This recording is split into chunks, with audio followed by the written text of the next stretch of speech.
My name is David Bodere, and I'm the General Manager of the Central Arizona Project. The Central Arizona Project provides water to 80% of the population in Arizona. Were it not for Central Arizona Project, the economic activity and quality of life that we enjoy here in Arizona, particularly the three-county area where we provide the service to Maricopa, Pinal, and Pima County, certainly would not be with the situation where we have been over the last 15 to 20 years. The most significant one of those compromises was the way in which the Central Arizona Project would generate power to move the water from the Colorado River here to central and southern Arizona.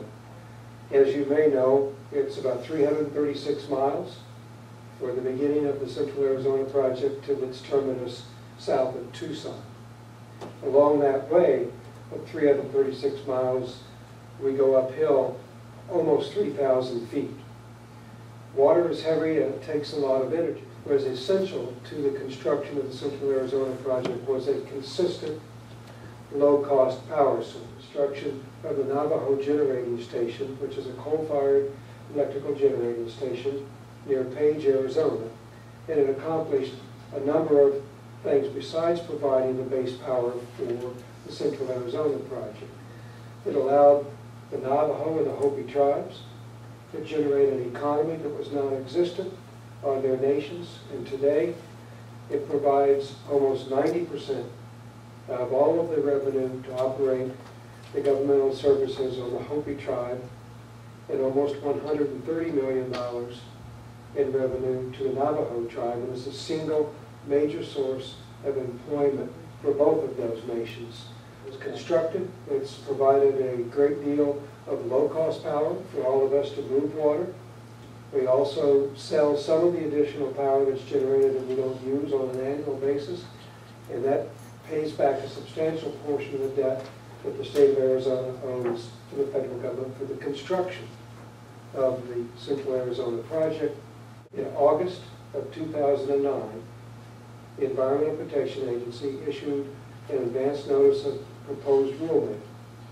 This rulemaking has nothing to do with carbon dioxide or any of the other issues. This issue solely revolves around visibility. In the early 1990s, the EPA passed a number of regulations related to visibility issues for electrical generating stations. A lot of those resulted in the installations of sulfur dioxide scrubbing devices on power plants.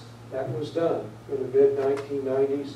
The Navajo generating stations and emissions visibility issues were reduced about 90% to the cost of about $400 million, completed in 1995. At that time, those same visibility regulations, regional haze issues, passed, required that the EPA reach background visibility issues in areas of the national parks, like the Grand Canyon and Canyonlands and all the others that are approximate to Navajo generating station, the background levels, which means before mankind had any impact on the Grand Canyon and other areas, over a period of 60 years.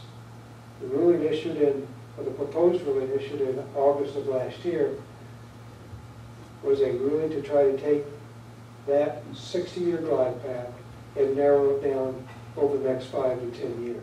All have voluntarily agreed to install some advanced nitrous oxide burners at Navajo Generating Station to further reduce visibility of regional haze issues, voluntarily at a cost of about $45 million. The proposal that the EPA came out with in August of last year carries a cost of $1.3 billion.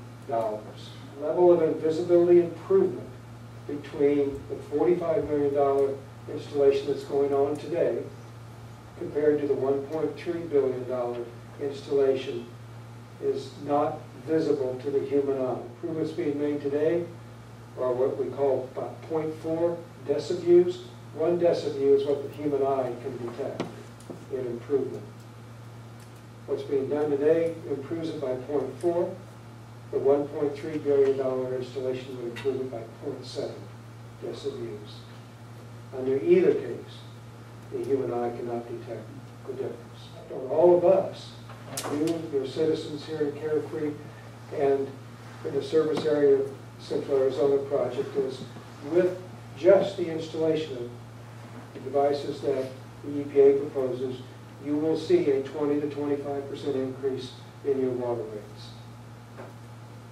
If because of that increase, the plant is determined to be economically non-viable, and we must go to the open market to buy power or find it in some other way, the cost increases because of the low-cost power will be somewhere between 200 and 400% on the cost of water.